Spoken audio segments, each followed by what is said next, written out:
Theodore Roosevelt, a name synonymous with courage, resilience, and a larger-than-life spirit. A legacy forged through sheer grit and perseverance. He would become the 26th President of the United States, but his story began far from the White House. His parents, Theodore Sr. and Martha Bullock Roosevelt, came from worlds apart. Teddy Roosevelt's father, Theodore Sr., was from the North, New York, and his mother, Martha, was from the South. Polar opposites, but deeply in love with one another. Imagine being a child, witnessing a moment that would forever shape a nation. In this photo of Abraham Lincoln's funeral procession through New York City, young Theodore Roosevelt, along with his brother Elliot, watched from their family home. Little did they know, this experience would contribute to shaping a future leader, a man who would embody the spirit of resilience and service to his country. Despite his privileged upbringing, a young Teddy faced a major obstacle in life, a sickness, asthma. As a child, he struggled with this condition, experiencing frequent attacks that made physical activity extremely challenging and scared his family, including his mother and his father. Asthma, a condition that affects breathing, was not as well understood in the late 1800s as it is today. Teddy often felt isolated due to his illness, struggling to keep up with other kids. Simple activities like running or climbing would leave him out of breath and afraid. But that didn't stop him.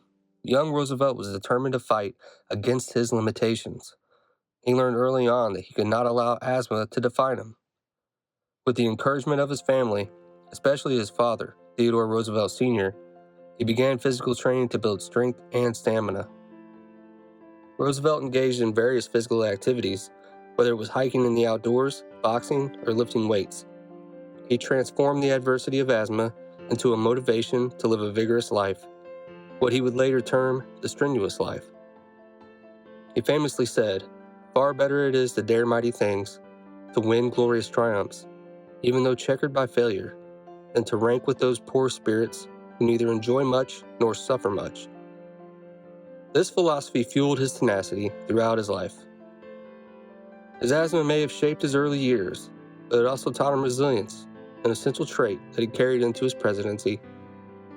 His experiences with illness made him an advocate for health and wellness, leading to significant reforms in public health and sanitation during his time in office. In October 1872, he and his family traveled to Egypt, where they spent the winter along the picturesque Nile River. This trip proved to be a turning point for Roosevelt, as he became enchanted with the diverse bird species that inhabited the region. He honed his hunting skills, collecting hundreds of birds, and practiced his taxidermy. His mother later remarked, it was to the discomfort of everyone connected with him that he carried on with his newfound passions. During the trip, the Roosevelts would visit ancient sites like the Great Pyramids and the Sphinx. They were able to explore tombs and spend time in the city of Cairo. Immersed in this new environment, Roosevelt utilized his keen interest to observe and collect various bird specimens, marking the beginning of his serious scientific pursuits. His enthusiasm for ornithology would deepen his appreciation for nature and wildlife, which later influenced his environmental conservation policies during his presidency. Later, in 1876 to 1880, Theodore Roosevelt would attend Harvard University. He pursued his undergraduate studies there. His time at Harvard was marked by a blend of academics, extracurricular activities, and personal challenges. Roosevelt excelled academically, graduating with a Bachelor of Arts degree, Phi Beta Kappa. He developed a keen interest in subjects such as history, natural sciences, and political science. He was active in various student organizations, including the Natural History Society, which he was vice president. He was named to the editorial board of the Advocate. He wrestled, he boxed, and he rode. During his time at Harvard, Roosevelt met his first wife, Alice Lee. Alice would go on to pass due to kidney failure in February of 1884. His senior year at Harvard, in addition to his thesis, he began work on his book, The Naval War of 1812. Roosevelt was a busybody, in his own words, a bee in a jar. Overall, Roosevelt's years at Harvard were formative, combining academic achievement with personal growth, and preparing him for his future endeavors in public service and politics. According to the novel Mornings on Horseback, when asked later, Theodore would say he had left Harvard little prepared for the big world. Even more so, he felt as though his time at Harvard killed his dreams and his love of the natural sciences, and to be an outdoor naturalist. After graduating Harvard and marrying the love of his life, Alice Lee, Roosevelt lost two of the people he loved the most. First, his mother died of typhoid fever, and his wife Alice of Bright's disease. Theodore obviously took these deaths hard, and in his diary, he marked a large X on the day, February 14th, with words, "The light has gone out of my life," underneath. After experiencing the tragedy of loss, Roosevelt made his first trip to the Badlands of South Dakota in 1883 to become a cowboy. He made an initial investment of $14,000 into the cattle business.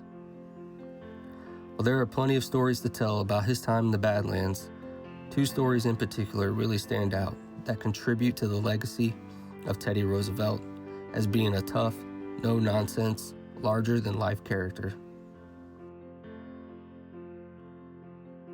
One night in a bar on the Montana line, Teddy was in an altercation with an armed, drunken cowboy. Apparently, the cowboy had made a decision to make a laughingstock out of Teddy by making fun of his glasses. Theodore stood up in a smooth, slow fashion and knocked the cowboy out with one punch. According to Teddy, the man had made the mistake of standing too close to him. The other story is even more grand. Theodore was informed that a boat was stolen and thieves had taken off with it downstream. This was in early March, so the winter was cold in South Dakota. To Theodore Roosevelt, it was a matter of principle. To submit tamely or meekly to theft or injury, you do so and invite repetition of the offense. It took Roosevelt and his friends 3 days to catch up to the thieves. At a point 100 miles downstream from where they started, they spotted the missing boat and the alleged thieves. They were able to surround the thieves by sneaking up on them, so they surrendered without a fight. Eventually, Theodore finds his way to a ranch and is able to purchase some horses and a wagon to transport them. The best part of the story is the fact that Roosevelt sent his partners down the river on the stolen boats and forged ahead with the new captives on his own. He walked 45 miles in 2 days with no sleep to transport the prisoners to jail. When Teddy was later asked why he didn't just shoot the prisoners or hang them himself, Teddy said, "The thought just never crossed my mind." There is no doubt Theodore Roosevelt led an incredible life. His experiences as a child in Egypt, exploring the outdoors, and overcoming immense adversity with illness and sickness, his time as a young man at Harvard, and eventually his time in South Dakota as a cowboy. They all build on his legacy as a great American president. More than anything, it speaks to his propagation of the strenuous life and his resiliency overcoming hardships and tragedy that may have broken a lesser individual. Also, a lot of the inspiration and source material for this video came from the book by David McCullough, Mornings on Horseback. I highly encourage anyone interested in the early years of Theodore Roosevelt to give the book a read. It'll be linked in the description. Other sources used were the National Archives and the Harvard Library. Please subscribe to the channel and like the video. We appreciate support from viewers like you. Future videos of Teddy Roosevelt will be coming, where we will continue to highlight his life and legacy. In addition to Theodore Roosevelt, we have exciting projects planned in which we will explore the legacy of not just nonfiction, but also fiction topics, to include some that skirt the line between fiction and nonfiction, like Bigfoot. Thanks for watching, and see you back here soon.